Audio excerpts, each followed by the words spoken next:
लेकिन इस सदन का कीमती समय, जिसके लिए हमें यहाँ पे जनता ने भेजा है, जैसे हमें जनता की समस्याओं को हल करने के लिए चर्चा करनी चाहिए, इस्तेमाल करना चाहिए, उसको एसी के लिए इस्तेमाल करिए। उसके बाद जैसे अंग्रेजी में कहते हैं ना, जैसे अंग्रेजी में कहते हैं कि once and for all let's close the chapter, close कर लीजिए। देश सुन लेगा क्या क्या शिकायतें हैं, किसने क्या किया, इंदिरा जी ने क्या किया, राजीव जी ने क्या किया, परिवारवाद क्या होता है, नेहरू जी ने कौन सी गलतियां की, सुना लीजिए, फिर खत्म। उसके बाद बेरोजगारी, महंगाई, महिलाओं की समस्याएं, जो पीएमओ में हो रहा है उसकी बातें, उसकी चर्चा, जो बैटिंग ऐप के बारे में हो रहा है पीएमओ के अंदर, आप सदस्य प्लीज, जो एप्स्टीन फाइलों में आपके मंत्री महोदय के नाम निकल आए हैं, उसकी चर्चा करेंगे। आप वंदे मातरम में बोले, आप इधर उधर डाइवर्ट मत हो।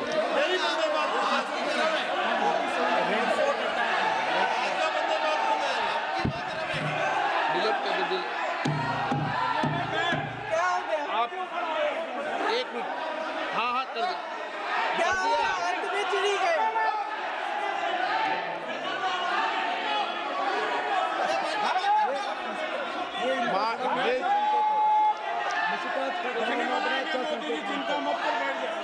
बहुत बढ़िया। माननीय सदस्य, एक मिनट, माननीय सदस्य, आप वंदे मातरम पर सार्थक चर्चा करें। ठीक सर, इधर उधर डाइवर्ट यही थी सर, संक्षिप्त में बात यही थी। कोई डाइवर्ट नहीं होना चाहिए अपन को। बातें करते रहते हैं। माननीय सदस्य नहीं, आप बिना तथ्यों के कोई बात नहीं करें। आप वंदे मातरम पे बोले उचित रहेगा।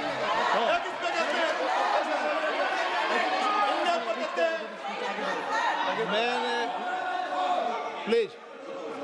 अध्यक्ष महोदय, मैं आपकी बात मानती हूं, लेकिन बिना तथ्य के बहुत सालों के लिए ये हम पर आरोप डाल रहे हैं। हम चुपचाप सुनते हैं, इनको भी थोड़ी सी संतुलन होनी चाहिए, सुनने की थोड़ी सी हिम्मत होनी चाहिए। ये राजनीति है, हम बोलेंगे, आप वंदे मातरम बोलें। वंदे मातरम सर। महोदय, आज की ये बहस सिर्फ ध्यान भटकाने के लिए की जा रही है, क्योंकि ये सरकार इस देश के वर्तमान की असलियत छिपाना चाहती है। आज देश का युवा कितना परेशान है, कितनी मुश्किल में है, पेपर लीक होते रहते हैं, बेरोजगारी है, महंगाई इतनी बढ़ चुकी है। इसकी चर्चा हम सदन में क्यों नहीं कर रहे हैं? आरक्षण के साथ जो हो रहा खिलवाड़ है, उसकी चर्चा हम यहाँ क्यों नहीं कर रहे हैं? महिलाओं की बात होगी, बड़े बड़े ऐलान होंगे, मगर उनकी परिस्थितियों को सुधारने के लिए कोई ठोस कदम यहाँ क्यों नहीं उठाया जा रहा है? इन्हीं दरवाजों के बाहर खड़े होकर पत्रकार तरह आपने कहा कि आरोप मत लगाइए बगैर तथ्य के, तो मैं बोलूं कि नहीं बोलूं? नहीं, बिल्कुल नहीं। नो, आप उधर की बात मत बोलो। आप जल्दी से सदन में जो कुछ भी बोले हैं वो तथ्यों से बोले। आपको हर चीज ऑथेंटिक करनी पड़ेगी, इसलिए आप तथ्यों से बोले।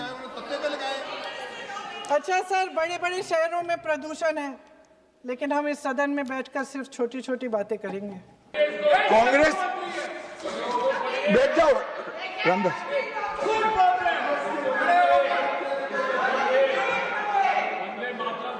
अरे दिग्विजय जी, अब नौकरी पक्की है इस आयु में, क्या कर रहे हो भैया? अब नहीं जाएगी नौकरी। मान्यवर, मैं जो कह रहा हूं वो रिकॉर्ड का हिस्सा है दूसरे सदन का। मान्यवर, दूसरे सदन की चर्चा में कांग्रेस पार्टी की एक प्रमुख नेत्री ने कहा है कि वंदे मातरम की आज चर्चा की कोई जरूरत नहीं है। मुझे मालूम नहीं पड़ता कि वंदे मातरम से नो रमेश जी क्या कहा? जयराम रमेश जी प्लीज बैठिए, प्लीज आप बैठिए जी। साहब माननीय सदस्य जयराम जी का प्रॉब्लम है कि वो सिर्फ विपक्ष की ही बात सुनते हैं, अपने नेताओं की बात को सुनते नहीं है। मैंने ऐसा नहीं कहा, आपने कहा है। मैंने ऐसा कहा कि लोकसभा में चर्चा में कांग्रेस पार्टी की एक प्रमुख नेत्री ने कहा है कि अभी इस समय वंदे मातरम की चर्चा की कोई जरूरत नहीं। ये रिकॉर्ड पर है, रिकॉर्ड पर।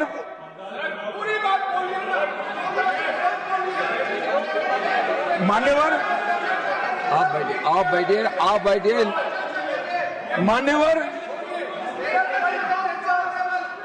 मान्यवर, जिस गीत को, जिस गान को महात्मा गांधी ने राष्ट्र की शुद्धतम आत्मा से जुड़ा हुआ गीत कहा, बिपिन चंद्र पाल ने एक राष्ट्र धर्म है जिसमें राष्ट्रभक्ति और कर्तव्य दोनों समाहित है, जिसकी अभिव्यक्ति वंदे मातरम करता है, वो वंदे मातरम का टुकड़ा करने का काम भी कांग्रेस पार्टी ने किया था।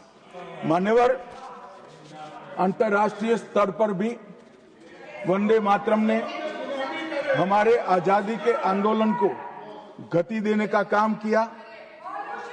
श्याम जी कृष्ण वर्मा, मैडम भिखाजी कामा और वीर सावरकर ने जो भारत का त्रिवर्ण ध्वज निर्मित किया था, उस पर स्वर्णिम अक्षर में एक ही नाम था, वंदे मातरम। मान्यवर, बर्लिन के ओलंपिक्स में भी 1936 में गुलामी के कालखंड में भी जब हमारे हॉकी की हमारी टीम को उत्साह की जरूरत थी, प्रेरणा की जरूरत थी, कोच ने लाइन में खड़े कर भावपूर्ण तरीके से वंदे मातरम का गान किया और हम गोल्ड मेडल जीत कर आ गए।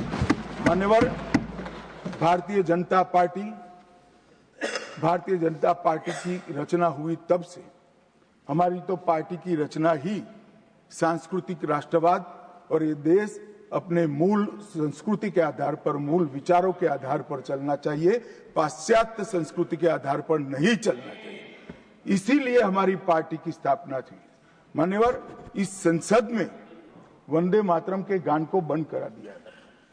अब फिर से खड़े हो जाएंगे कि नहीं आप गलत बोल रहे हो, मगर इस रिकॉर्ड है मान्यवर महोदय। 1992 में भाजपा सांसद श्री राम नाईक ने एक शॉर्ट ड्यूरेशन डिस्कशन के माध्यम से वंदे मातरम को संसद में फिर से गाने की शुरुआत करने के लिए एक मुद्दा उठाया।